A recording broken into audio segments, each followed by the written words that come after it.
ನೋಡಿದ್ರಾಗ ಇನ್ನೇನು ಆಷಾಢ ಮುಗಿಲಿಕ್ಕೆ ಬಂತ್ರಿ. ಶ್ರಾವಣ ಹೊಸ್ತಲ್ದಾಗ ನಿಂತೈತಿ. ಈ ಸಮಯದಾಗ ನನಗಂತೂ ಬೇಂದ್ರೆ ಅಜ್ಜ ಅವರ ಶ್ರಾವಣ ಪದ್ಯ ನೆನಪಾಗ್ತದೆ. ಶ್ರಾವಣ ಬಂತು ಶ್ರಾವಣ ಬಂತು ಕಾಡಿಗೆ ಬಂತು ನಾಡಿಗೆ ಬಂತು ಬೀಡಿಗೆ ಬಂತು ಶ್ರಾವಣ.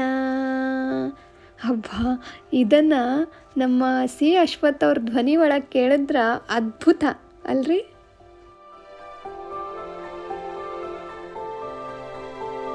ನಮಸ್ತೆ.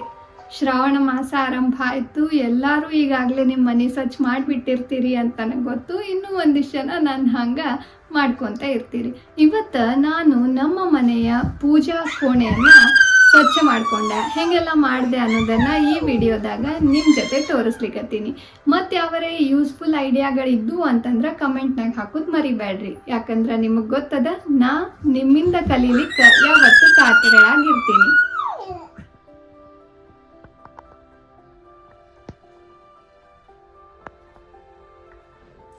ಇದು ಈ ಮನೆಯ ಪೂಜಾ ಕೋಣೆ. ಮನೆ ದೊಡ್ಡದೋ ಸಣ್ಣದೋ ಸ್ವಂತದ್ದೋ ಬಾಡಿಗೆದೋ, ಮನೆಯೊಳಗೆ ಒಂದು ಸಣ್ಣದಾದರೂ ಪೂಜಾಲಯ, ಒಂದು ಸಣ್ಣದಾದರೂ ಗ್ರಂಥಾಲಯ ಇರಬೇಕಂತ ಅಂದಾಗ ಮನೆ ಶಾಂತವಾಗಿರ್ಲಿಕ್ಕೆ ಸಾಧ್ಯ ಅಂತ. ಯಾಕಂದ್ರೆ ಮನೆಯೊಳಗಿನ ಮನಸ್ಸುಗಳು ಮೊದಲು ಶಾಂತವಾಗಿರಬೇಕು.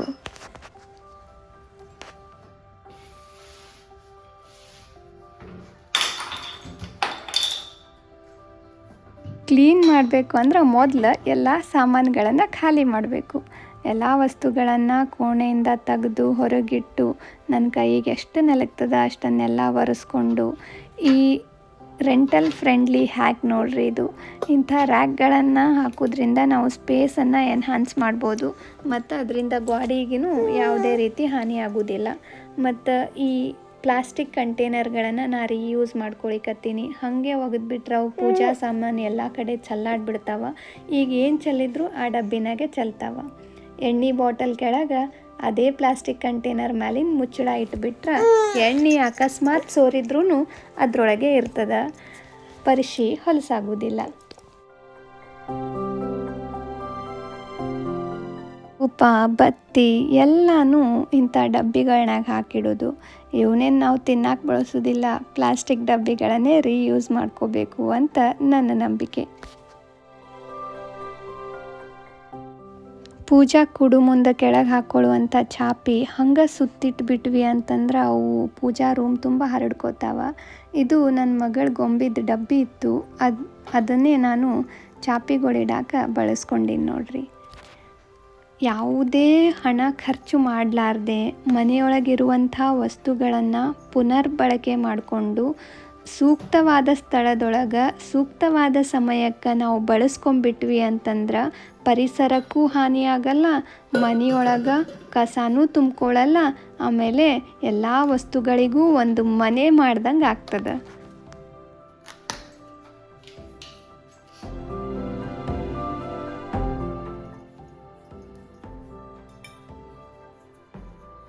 ಶ್ರಾವಣ ಅಂತಂದ್ರೆ ನಮ್ಮ ಉತ್ತರ ಕರ್ನಾಟಕದ ಕಡೆ ಇದು ಒಂದು ತಿಂಗಳು ಪೂರ್ತಿ ಹಬ್ಬನೇ ನೋಡ್ರಿ. ಎಲ್ಲರ ಮನೆಯೊಳಗೂ ದಿನಾಲೂ ಪೂಜೆ. ಆದ್ರೆ ನನಗೆ ನನ್ನ ಇಡೀ ಬದುಕೆ ಹಬ್ಬ. ನಮ್ಮ ಮನೆಯೊಳಗೆ ಪ್ರತಿನಿತ್ಯನೂ ಪೂಜೆ, ಲಿಂಗ ಪೂಜೆನೂ ಆಗ್ತದೆ. ಆದ್ರೆ ಸ್ವಚ್ಛತೆ ಮಾಡೋದು ನನಗೆ ಸೇರ್ತದೆ. ಶ್ರಾವಣ ಮಾಸ ಬಂದಾಗ ವಿಶೇಷವಾಗಿ ಎಲ್ಲ ವಸ್ತುಗಳನ್ನು ಮತ್ತೊಮ್ಮೆ ಡೀಪ್ ಕ್ಲೀನ್ ಮಾಡ್ಲಿಕ್ಕೆ ಒಂದು ಅವಕಾಶ ಸಿಗ್ತದೆ ಅಂಥೇಳಿ.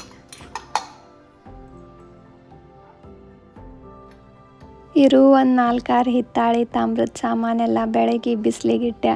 ಪುಸ್ತಕಗಳನ್ನು ಬಿಸಿಲಿಗೆ ತರದಿಟ್ಟೆ. ಯಾಕಂದ್ರೆ ಅವನು ಒಂದು ಸ್ವಲ್ಪ ನಮ್ಮ ಆದಂಗೆ ಆಗಿರ್ತಾವಲ್ರಿ. ನಂಗೆ ಯಾವಾಗರೆ ಮನಸ್ಸು ಸರಿ ಇಲ್ಲ ಅಂದರೂ ಮನೆ ಸ್ವಚ್ಛ ಮಾಡಬೇಕು ಅಂತ ಅನ್ನಿಸ್ತದೆ. ನಿಮಗೂ ಹಾಗೆ ಅನ್ನಿಸ್ತದೇನ್ರಿ? ಕಮೆಂಟ್ ಮಾಡಿರಿ. ಆಮೇಲೆ ಈ ಪೂಜಾ ಕೋಣೆ ಸ್ವಚ್ಛ ಮಾಡೋ ಮುಂದಾಗ ನನಗೇನು ಅನ್ನಿಸ್ತು ಅಂತಂದ್ರೆ, ಸ್ವಚ್ಛತೆ ಕೂಡ ಒಂದು ರೀತಿಯ ಪೂಜೆನೇ, ಹೌದಲ್ರಿ?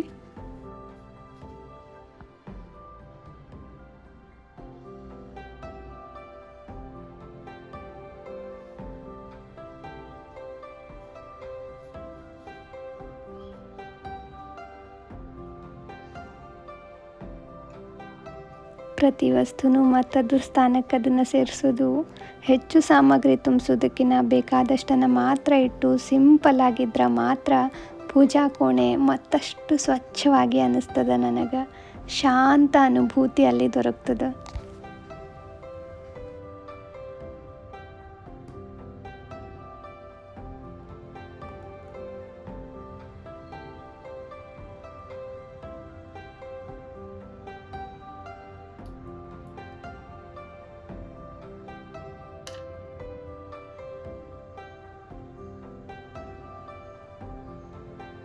ವಿಡಿಯೋ ಇಷ್ಟ ಆಗಿತ್ತು ಅಂತಂದ್ರೆ ಲೈಕ್ ಮಾಡೋದು ಮರಿಬೇಡ್ರಿ. ಆಮೇಲೆ ಕಮ್ಮಿ ಬಜೆಟ್ನಾಗ ಮನೆಯನ್ನು ಒಪ್ಪವಾಗಿ ಇಟ್ಕೊಳ್ಳಿಕ್ಕೆ ಪ್ರಯತ್ನಿಸುವ ಎಲ್ಲ ಮನಸ್ಸುಗಳಿಗೆ ವಿಡಿಯೋವನ್ನು ಡೆಫಿನೆಟ್ ಆಗಿ ಶೇರ್ ಮಾಡಿರಿ ಅನ್ನೋದನ್ನು ಕನ್ಫರ್ಮ್ ಮಾಡ್ಕೊಳ್ಳಿ.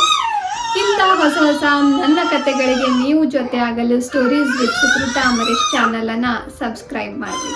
ನಾಳೆ ಲೈಫ್ ಆ್ಯಸ್ ಗೃಹಿಣಿ ಸರಣಿಯೊಳಗೆ ಸಿಗ್ತೀನಿ. ಅಲ್ಲಿ ತನಕ ಧನ್ಯವಾದ.